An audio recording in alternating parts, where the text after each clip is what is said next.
ja töötab. Et ma usun, et oli selline päris huvitav päev vähemalt minu jaoks.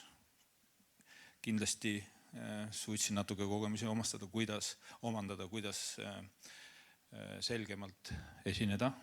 Mina vähemalt õppisin midagi, et väga head esinejad olid.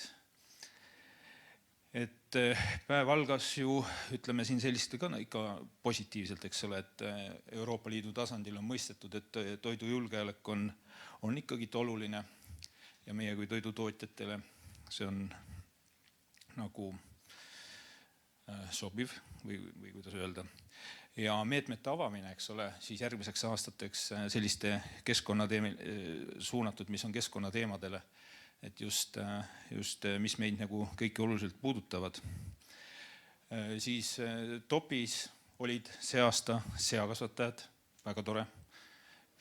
Piimameestel ongi päris palju olnud tähelepanu, aga nüüd on jälle uued suunad, samuti ka munatootmine. Et on väga palju meedias olnud, aga on ka tublit toimetatud.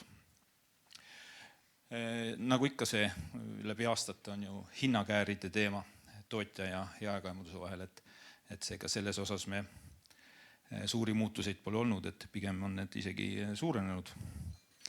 Ja siis ütleme sektorite ülevaade, kuidas neil on läinud, et ega ütleme, et ühine noot, eks ole, on see tööjõu teema. Ja ma arvan, et erinevatel sektoritel on selliseid sarnaseid ütleme, muresid või probleeme, et mida nüüd just eraldi ette tuua või esile tuua. Ja nagu see on ikka, et neis sektorites kõikides on palju töörõõmu, aga vähe tulu, nagu ma arvan, nagu Veiko ilusti välja tõi. Ja samas see digitaliseerimise teema, millega me siin proovime oma ettevõtetes ju sees nagu hakkama saada ja siis see sama kaup, mis liigub meile sisse välja, et seda on väga palju ja selles osas, minul on ka ainult väike kokkupuude olnud, et kui me liigutasime vilja Kevilisse, siis aga liiga suurelt ei ole ja ma usun, et võib-olla saab ka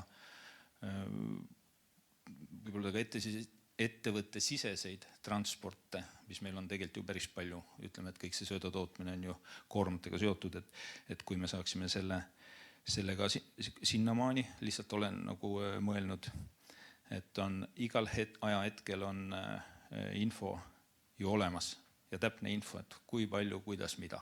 Et täna me sellel ajastul elame ja info on meile oluline.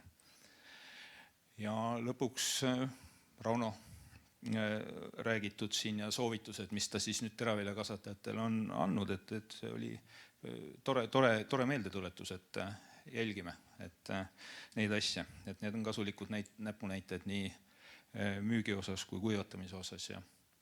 Ja ma usun, et oli teile kõik jäite päevaga rahule, et tänud Meelikale ja minu poolt ka kõik. Head õhtut kõigile!